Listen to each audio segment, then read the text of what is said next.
നമസ്കാരം.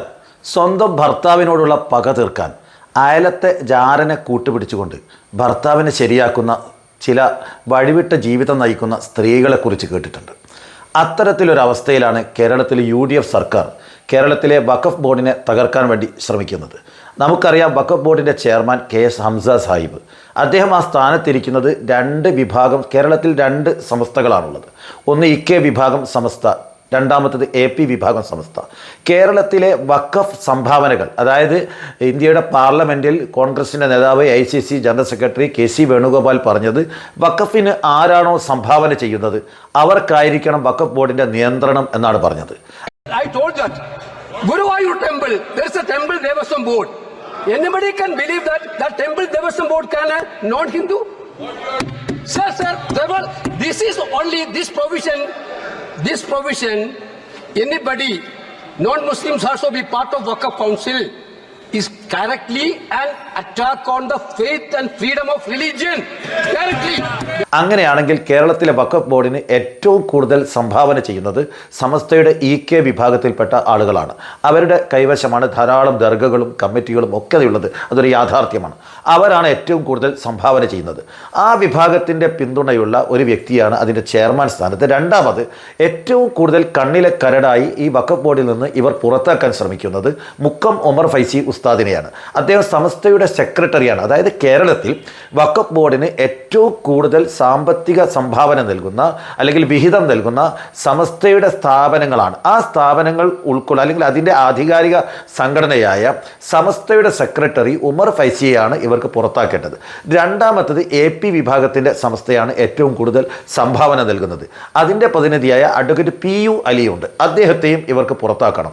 ഈ രണ്ടാളുകളെ പുറത്താക്കാനുള്ള ലക്ഷ്യത്തിന് വേണ്ടിയിട്ട് എന്താ പറയുക, എലിയെ പേടിച്ച് ഇല്ലം ചുടുക എന്നുള്ള രൂപത്തിൽ ഇന്നലെ വരെ പാർലമെൻറ്റിൽ ഇപ്പോൾ പാസ്സാക്കിയിരിക്കുന്ന വഖഫ് നിയമത്തെ നഖശിഖാന്തം എതിർത്ത ആളുകൾ ഇപ്പോൾ ആ നിയമത്തെ കൂട്ടുപിടിച്ചുകൊണ്ട് കേരളത്തിലെ BJPയുടെ നേതാവായ ഷോൺ ജോർജ് കൊടുത്തിരിക്കുന്ന ഹർജിയെ അനുകൂലിച്ചുകൊണ്ട് കേരള ഹൈക്കോടതിയിൽ അഡ്വക്കേറ്റ് ജനറലിനോട് നിങ്ങൾക്ക് ഈ ഹർജിക്കാരൻ പറയുന്നത് പോലെ വഖഫ് ബോർഡ് പിരിച്ചുവിടണമെന്ന അഭിപ്രായമുണ്ടോ എന്ന് ചോദിച്ചപ്പോൾ യെസ് എന്നാണ് ഇന്നലെ ലൈവ് ലോയിൽ വാർത്തയിൽ വന്നിരിക്കുന്നത്.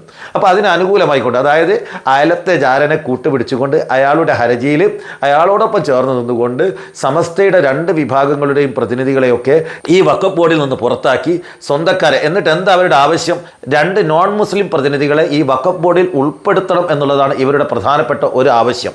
അതേപോലെ ഷിയ വിഭാഗത്തിൻ്റെ പ്രതിനിധിയെ ഉൾപ്പെടുത്തണം എന്നാണ് ഇവരുടെ ആവശ്യം. ഷിയ വിഭാഗത്തിൻ്റെ ഒരു നയാ പൈസ പോലും കേരളത്തിൽ വഖഫ് ബോർഡിന് സംഭാവനയായിട്ട് വരുന്നില്ല. അതവിടെ നിൽക്കട്ടെ.